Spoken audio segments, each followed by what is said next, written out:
Hi, hello, good morning. So yesterday I went to two street fairs. The first was the punk rock flea market, where I did find some bookish items. Come here. You want to be in the video? He always wants to be in the video. Are you happy?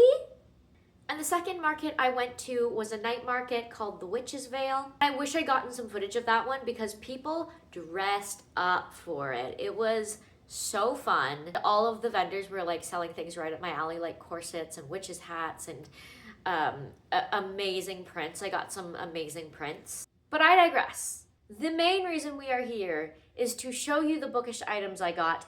In particular, from the Witch's Veil, I got a blind date with a book. This, it says, is a contemporary romance high school reunion, and it was $15. I don't know if you can see that. There's this rating on the back, 3.5 stars. I don't know if that's the rating of the person who sold it to me, or if that's the rating that was on like Goodreads. But we're definitely gonna keep this label. I'm gonna read the book, and we're gonna compare my rating to this rating once I'm done. It also, I don't know if you can see this, it comes with this little blue and yellow charm, which is so cute. It's a moon. Please ignore my disgusting chip nail polish that I've not taken off yet, by the way. Okay, let's open it. I've got to do a good job with this footage because I can only do it once. Comes with a pencil, which is covered in, what is this print? Oh, it's just like a Halloween-y print with like skulls and bats and cauldrons. That's cute. It also comes with, it comes with this tea bag, which is fennel. I've never had fennel tea, but it says caffeine-free, all natural herbs. I'm gonna try this for sure. That's really interesting. Okay, it comes with this little toothpick with a bat on it. That's adorable. And it comes with a bookmark.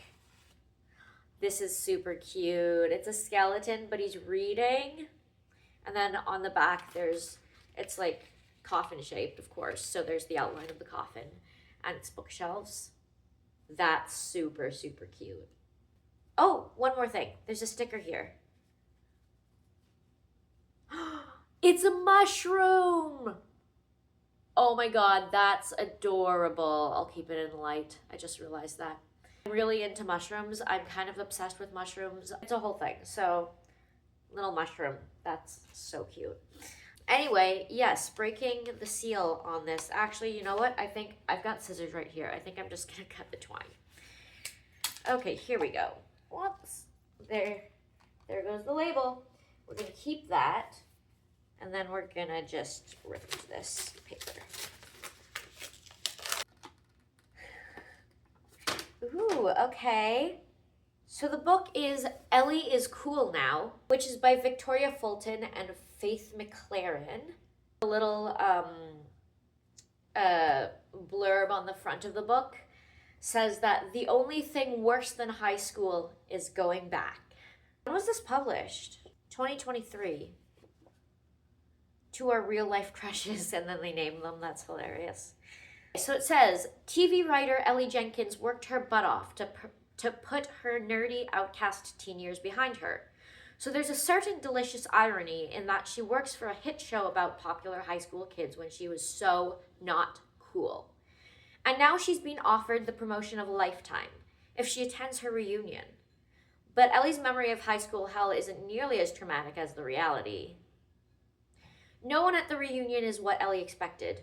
Not her ex-best friend, who still has the ability to see right through Ellie, and not her secret crush, who has only gotten hotter, sexier, and way more complicated. The only way she's going to survive this whole weird ordeal is by fixing her bad high school karma, kissing the boy who got away, and getting the hell out of Ohio for good. But Ellie's discovering that in real life, she can't just rewrite the script. I'm willing to give this a go. Before I go for the moment, I'm going to show you the few things that I got from this stall at the punk rock flea market. Let me pull you closer. Remember my obsession with mushrooms. I got this bookmark. I love this style of art. So those two bookmarks can fight for dominance. over which one I'm going to use. I got a few stickers. I'm not sure where I'm going to put them yet, but I got this one that says Emotional Support Kindle, and it's like a shiny holographic kind of finish. The next one says I'd rather stay at home and read, and it's got a Kindle, a book, and an iPod on it. And then I got a sticker that says support your local library. And on it, it looks like it's got a Kindle and a book, and then it's got a CD. And then I think that the other item on this sticker is either a cassette tape or a VHS tape. I recently met someone who was like, what's a cassette tape? And I felt so old. Anyway, those are the things I got at the markets. I am so excited to start this romance. I'm hoping it'll just be a super fun, quick read. Okay, that's it for now. Bye. Okay, I am 60 pages in, and I have some thoughts. First of all, she says that this woman, Tina, is her best friend, one of her best friends. She spends like 3 pages snarking on her, and then says that Tina is perfect, and if I didn't love her as much as I do, I'd secretly hate her. And like, girl, I'm not convinced that you don't. Next. She describes this boy that she likes, and then she talks about how mean she was to him and how she rejected him twice. And then she talks about how she caught him and her best friend making out at a party, so she cut off her best friend. And we all do dumb stuff in high school, but like, come on, 30 pages in and you're not painting yourself in a very good light. And then finally, here on page 38 of her boss, I've just written, weird ass creep behavior, 3 exclamation points. Report him to HR, 3 more exclamation points, because he is basically blackmailing her to go to her high school reunion. He says that if she doesn't go, he won't promote her. And he knows about this high school reunion because he went through her trash and found the invitation. Weird ass creep behavior. Report him to HR. And I know. If she did that, there will be no plot because she has to go to the reunion to, like, you know, set the whole thing in motion. That's the point of the whole book. But anyway, her boss says that she needs character development. And I don't disagree. I find this girl very hypocritical. She talks about these people with disdain because they're still in the high school mentality. And I'm like, so are you. She also describes herself as having a massive heart, and I'm like, well, we're not seeing it. And she also has this thing where she calls women who get married and have kids and become stay-at-home moms and do the whole white picket fence dream thing boring life wives. And I'm like, some women want that.